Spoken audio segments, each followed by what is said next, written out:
Assalamualaikum warahmatullahi wabarakatuh. Selamat pagi, salam sejahtera untuk kita semua. Pada video kali ini kita akan membahas mengenai pemasaran budidaya tanaman hias untuk PKWU kelas 10 semester 2. Masih ingat ya pengertian pemasaran, berarti di mana bahwa produk yang kita produksi itu bisa sampai kepada tangan konsumen, tidak jauh dari situ. Kurang lebih untuk pembelajaran kali ini hampir sama pada pembelajaran pada materi sebelumnya terkait bidang pemasaran. Adapun faktor yang harus diperhatikan dalam kegiatan pemasaran. Yang pertama, jenis produk. Produk apa yang kita produksi? Nah, kalau ini kita akan fokusnya pada produksi tanaman hias. Yang kedua, persaingan produk. Nah, ini juga perlu dipertimbangkan ya. Yang ketiga, ada kebutuhan pasar. Yang keempat, ada tujuan pemasaran dan lainnya misalkan terkait dengan harga jual, kualitas, dan kemasan. Dari keempat elemen ini perlu dipertimbangkan dan sebelum kita merencanakan suatu kegiatan pemasaran. Strategi pemasaran. Dikenal dengan istilah 4P kalau di sini, tapi sebelumnya kita juga pernah belajar 7P ya. Nah, ini kita menggunakan yang 4P dulu. Yang 4P yang pertama adalah produk atau produk. Yang kedua ada harga, yang ketiga adalah tempat, dan yang keempat adalah promosi. Nah, ini perlu kalian ingat kembali untuk poin-poin pada setiap elemennya. Yang pertama, mari kita bahas dulu untuk yang produk. Ada hal-hal penting yang perlu kalian perhatikan terkait dengan persiapan untuk produk. Nah, yang pertama adalah kualitas. Nah, kualitas ini diharapkan juga mampu menjawab dan memuaskan keinginan konsumen, jadi sesuai dengan selera konsumen. Jadi kualitas harus dijaga. Yang kedua ada kuantitas. Nah, kuantitas itu penting. Kenapa? Karena setelah kualitasnya kita diterima di masyarakat, tentunya jumlah permintaannya tentu kita harus bisa memenuhi kebutuhan pasar. Yang ketiga, ada penciptaan produk yang inovatif sesuai keinginan konsumen. Ya, penciptaan produk baru yang inovatif itu didapat tentunya dari riset yang telah kita lakukan sebelumnya. Yang keempat, ada penciptaan nilai tambah pada produk. Jadi adanya nilai tambah yang diberikan terkait dengan produk yang kita hasilkan. Yang kelima, ada penciptaan produk yang mempunyai daur hidup atau life cycle yang panjang. Jadi bukan hanya cuma boom pada sesaat. Misalkan kalau kita bicara makanan ya, tren yang ini misalkan boba, itu kan untuk jangka panjangnya mungkin untuk 1-2 bulan bisa, tapi untuk jangka panjang ya kita bisa lihat ya. Sama halnya dengan tanaman. Jadi kalau kita bicara tanaman itu biasanya ada periode kalau kita hits. Nah, periode di mana tanaman itu emang lagi ngetren, ya seperti itu. Jadi perlu dipertimbangkan juga ya ketika memilih produk khususnya untuk budidaya tanaman ini. Jadi itu 5 elemen yang perlu diperhatikan terkait dengan produk yang direncanakan. Selanjutnya terkait dengan harga atau price. Ada hal penting yang perlu dipertimbangkan juga. Yang pertama terkait dengan mempertimbangkan harga pokok produksi. Iya, kenapa perlu mempertimbangkan harga pokok produksi? Karena akan berkaitan dengan harga jual. Masih ingat untuk perhitungan harga jual kemarin diperoleh dari harga pokok produksi ditambah dengan keuntungan. Hanya saja pada kerajinan budidaya ini untuk budidaya tanamannya harganya lebih tinggi karena biaya operasionalnya juga lebih tinggi. Jadi perlu dipertimbangkan untuk harga pokok produksinya. Yang kedua adalah menyesuaikan harga produk dengan pasar yang kita bidik. Iya, ini perlu. Kenapa? Apabila harga yang kita tawarkan itu terlalu tinggi, otomatis untuk konsumen enggan untuk membeli.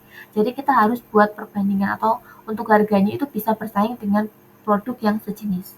Yang ketiga, melakukan perbandingan harga dengan produk sejenis yang sudah ada di pasar. Nah, apabila untuk produk yang kita kembangkan, yang kita budidaya itu hampir sama atau ada di pasar, tentunya harga yang kita tawarkan juga perlu mempertimbangkan harga produk sejenis. Itu terkait dengan pertimbangan harga yang perlu dilakukan, yang merupakan salah satu strategi dalam marketing. Nah, yang ketiga adalah terkait place, yaitu tempat.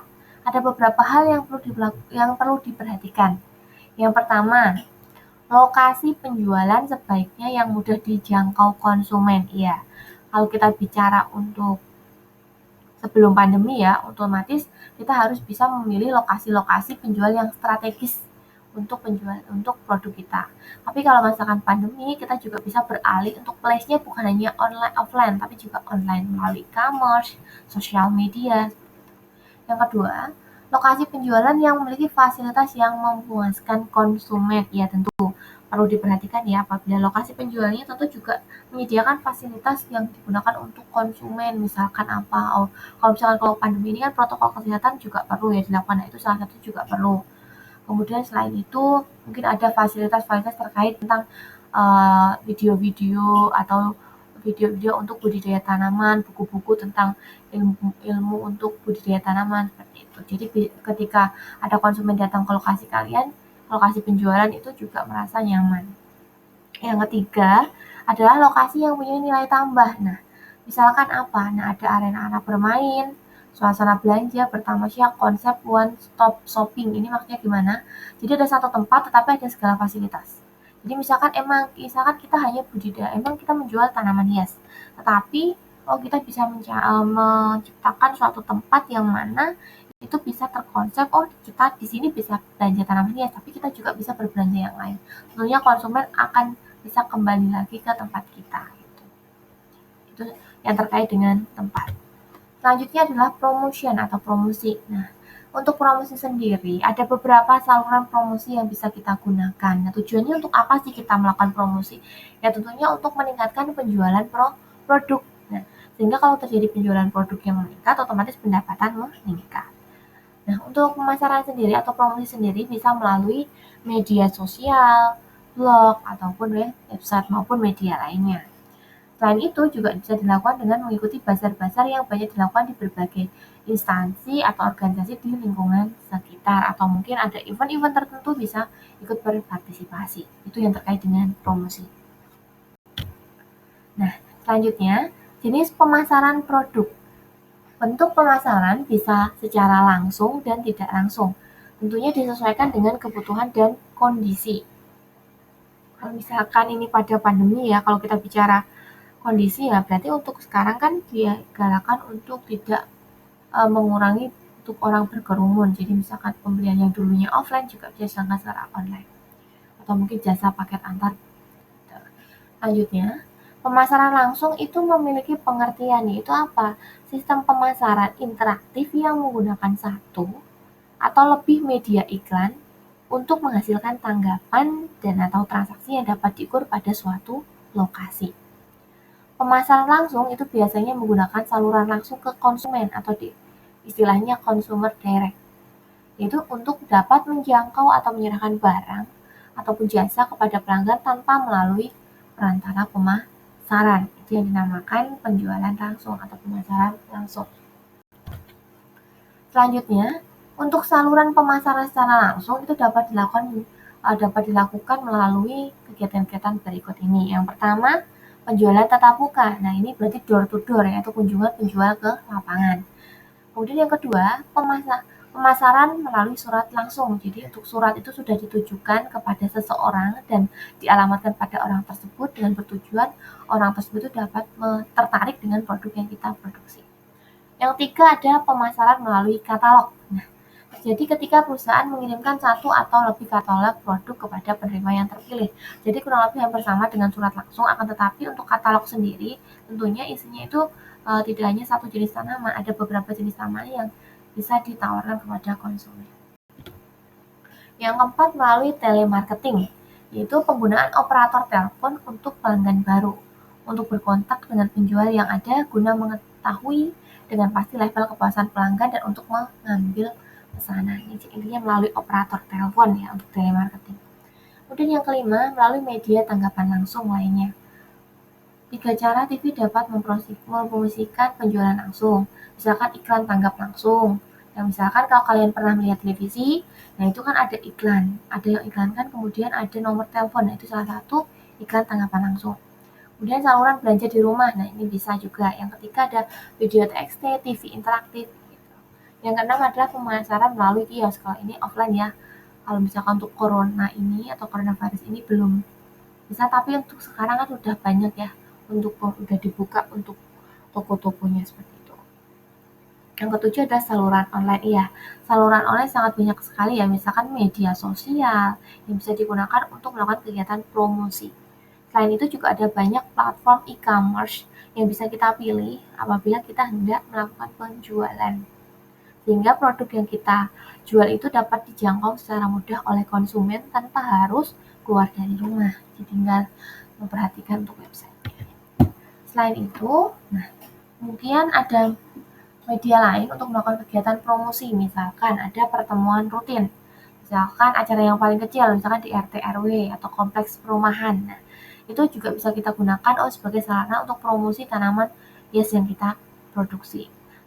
Tentunya sebelumnya untuk menawarkan atau kita bergabung, kita harus juga meminta izinnya terlebih dahulu ya, jadi diurus perizinannya dulu baru kita bisa gabung. Yang kedua, pameran atau bazar. Nah, ini banyak sekali yang diselenggarakan, baik oleh instansi, sekolah, pihak swasta, maupun perorangan, maupun ajang peringatan, misalkan ulang tahun kabupaten atau ulang tahun apa gitu juga biasanya ada.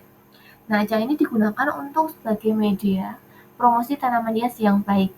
Biaya yang dikeluarkan juga biasa, tapi tidak terlalu besar. Nah, biasanya ini terjangkau untuk usaha yang skala ukuran usaha mikro, kecil, dan menengah atau UMKM. Nah, biasanya dari pemerintah sendiri juga menyelenggarakan kegiatan untuk para UMKM untuk dapat memamerkan produknya. Yang ketiga, ada media sosial. Keberadaan media sosial saat ini sudah begitu menjamu, di mana berbagai kalangan sudah sangat familiar dan cocok. Misalkan melalui Facebook, Twitter, Instagram, TikTok, dan lain sebagainya. Hal itu tentu bisa dimanfaatkan untuk media promosi yang efektif dan efisien. Nah, ini ada 7 strategi marketing atau pemasaran tanaman hias yang diambil dari www.kaskus.co.id. Tentunya sudah kenal ya kaskus.co.id itu mana. Yang pertama, pamerkan tanaman hias Anda. Sesuai ya dengan teori sebelumnya bahwa tanaman yang kita jual itu harus kita pamerkan. Bisa melalui sosial media, acara-acara yang tatap muka, bazar, dan lain. Yang kedua ada giveaway. Giveaway sudah tahu. Nah, giveaway itu tidak selamanya rugi ya. Nah, giveaway sendiri itu digunakan untuk membangun kepercayaan juga dengan pelanggan.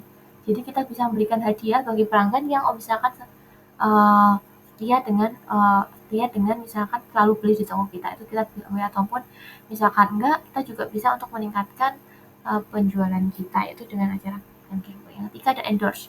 Nah, endorse ini dilakukan dengan kita bekerja sama dengan influencer yang terkenal. Tentunya juga dalam pemilihan ini juga harus pertimbangkan juga ya untuk harga ya sendiri. Untuk influencer kalau sudah terkenal, otomatis harganya itu lebih mahal. Nah, akan berpengaruh kepada biaya atau harga produksi. Ingat, untuk biaya pemasaran itu juga masuk dalam harga pokok produksi. Kemudian 4, ada kegiatan misalkan melalui workshop. Misalkan dibuat workshop untuk kegiatan memelihara atau merawat tanaman hias. Misalkan untuk kegiatannya sendiri bisa dilakukan, untuk kegiatannya itu gratis, tapi dengan syarat dengan membeli tanaman hias yang kita jual. Seperti itu juga bisa salah satu caranya. Kemudian kolaborasi dengan sektor hotel, restoran, dan kafe atau HoReCa. Nah, di sini bisa dilakukan. Kenapa?